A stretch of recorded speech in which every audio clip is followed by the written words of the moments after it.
नमस्कार, आप देख रहे हैं DRS 24 और मैं हूं आपके साथ श्वेता। तो चलिए रुक करते हैं आज की प्रमुख और बड़ी। आगरा में छात्रवृत्ति घोटाले का बड़ा मामला सामने आया। हिंदू छात्रों को अल्पसंख्यक दिखाकर फर्जी खाते खोलने का आरोप, छात्रों के नाम, फोटो और दस्तावेजों में की गई हेरफेर। सरकारी छात्रवृत्ति की रकम खातों से हड़पने का आरोप। मुकदमा दर्ज हुए 1 साल बीता, अब तक नहीं हुई कोई ठोस कार्रवाई। अधिवक्ताओं ने पुलिस पर मिलीभगत के लगाए गंभीर आरोप। कार्रवाई न होने पर सड़कों पर उतरकर आंदोलन की दी चेतावनी। थाना ट्रांसमना में हुआ था 1 साल पहले मुकदमा दर्ज। पुलिस ने अपनी आख्या में माना था कि हिंदू बच्चों को मुस्लिम दिखाकर खोले गए हैं बैंक खाते। देखिए, ये बहुत ही दुखद विषय है। ये हमारी आगरा पुलिस, जहां मामले एक अधिवक्ता से जुड़ा होता है, इनके द्वारा बिल्कुल अपनी निष्क्रियता दिखा दी जाती है। किसी भी मामले में सक्रिय नहीं होते हैं। जितना डिले कर सके या अधिवक्ता के विरोध में जो काम कर सकते हैं, पुलिस वही काम करती है। ये जो हमारी महिला अधिवक्ता साथी परेशान है, एक मुकदमे में विवादित ट्रांसमना से, वो एक मुद्दा इन्होंने बताया, एक मुद्दा इनका हरि पर्वत थाने का है। तो दोनों जगह जा जाके आहत हो चुकी हैं, बहुत बार गई हैं। इन्होंने IGRS से तमाम शिकायतें डाली है, पर्सनली मीट करी है, जैसा कि इन्होंने बताया। तो इस पे कहीं भी कोई भी संज्ञान लेने वाला नहीं। और ये यहाँ अधिवक्ता तो है, माननीय उच्च न्यायालय में प्रैक्टिस करती है इस समय। तो जब इस प्रकार की पढ़ी लिखी महिला अधिवक्ता को न्याय के लिए दर दर की ठोकरें खानी पड़ेगी, क्योंकि मुकदमा 420, 67, 68, 71 जैसे गंभीर धाराओं में पंजीकृत है, जिसमें गिरफ्तारी होना अनिवार्य है।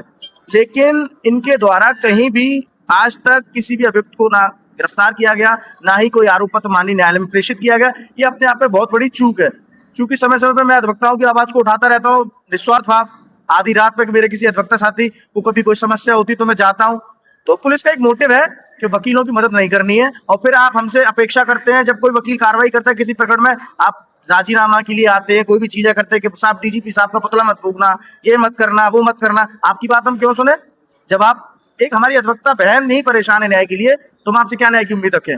तो मेरा बस आप लोगों के माध्यम से एक अनुरोध है पुलिस प्रशासन से और माननीय हमारे सूबे के मुखिया से, कि एक तो अधिवक्ताओं के साथ निरंतर बढ़ती हुई घटनाओं के लिए प्रोटेक्शन एक्ट लाना बहुत आवश्यक है। और दूसरा, पुलिसिया कार्रवाई पर सवाल अधिवक्ताओं की तरफ से हमेशा उठाए जाते हैं कि इनके द्वारा कभी भी अधिवक्ता के किसी भी काम में उनके फेवर में कोई चीजें नहीं की जाती, हमेशा अधिवक्ता विरोधी कार्य किए जाते हैं। तो बस मेरा यही कहना है, जितना जल्दी अपनी चीजों को सुधारेंगे अच्छा रहेंगे। अन्यथा अधिवक्ता कब तक झेलेगा, कब तक सहमेगा? किसी न किसी समय रोड पे आके खड़ा हुआ। और कल की ये घटना है थाना बाह की, सदर तहसील के, हमारे थाना बाह तहसील के वकील साहब के साथ कल मारपीट की गई। उस प्रकरण में अभी तक कोई FIR पंजीकृत नहीं की गई। वकील साहब का नाम है भोलू गुर्जर, एडवोकेट, तहसील में बैठते। तो ये घटना आई थिंक चल रही है। वकीलों से तो मारपीट करी जाती है, उनके साथ जो भी गलत से पुलिस करती है, बदतमीजी, कई सारी चीजें। तो बस मेरा यही अनुरोध है आप लोगों के माध्यम से कि CP साहब इस मामले पर संज्ञान लें, जो हमारी महिला अधिवक्ता साथी। अन्यथा की स्थिति में हम रोड पे बैठ जाएंगे, रोड जाम करेंगे या आपके कमिश्नरेट का घेराव करेंगे। 2025 में FIR कराई थी 420, 467, 68, 71 में। जब से मैं लगातार अरेस्टिंग के लिए घूम रही हूँ, कार्रवाई के लिए घूम रहे हैं, लेकिन ना तो उसमें चार्जशीट लगाई गई है, ना ही कोई गिरफ्तारी की जा रही है। वो राजनीतिक प्रभाव से डालता है। SO मिले हुए हैं, थाना ट्रांसमना मिले हुए हैं, उसमें खाता खोले गए हैं 420, 467, 68, 71। कमी ये थी, 56 दिन के तहत हमने मुकदमा डाला था।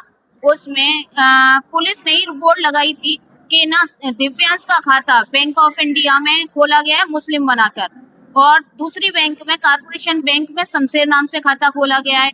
ऐसे चंद्रपाल पब्लिक स्कूल में कई खाते खोले गए हैं। चंद्रपाल पब्लिक स्कूल में काफी सारे बच्चों के खाते खोले गए हैं मुस्लिम बनाकर, खाते खोले गए हैं, स्कॉलरशिप लिया गया है।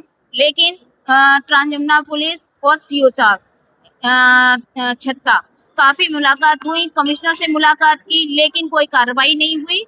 और बस केवल जांच जांच जांच, अभी तक हम जांच ही कर रहे हैं। मैं इलाहाबाद हाई कोर्ट उच्च न्यायालय से हूँ, लेकिन आगरा में कोई कार्रवाई नहीं होती है। और आगे जाके यही है, हम इतना परेशान हो चुके हैं। जब अधिवक्ता इतना परेशान है तो आम आदमी कितना परेशान होगा। पुलिस से साठगांठ कर धमकी दे रहे हैं, जान मान की हमें धमकी दे रहे हैं, हमें जान से मारने की धमकी दे रहे हैं, हमारे बच्चों को अगवा देने की धमकी दे रहे हैं। और इससे ज्यादा क्या कर सकते हैं? आगे जाके क्या होगा? सुसाइड किया जाएगा और कुछ नहीं होता है। ये पुलिस कार्रवाई नहीं कर रही।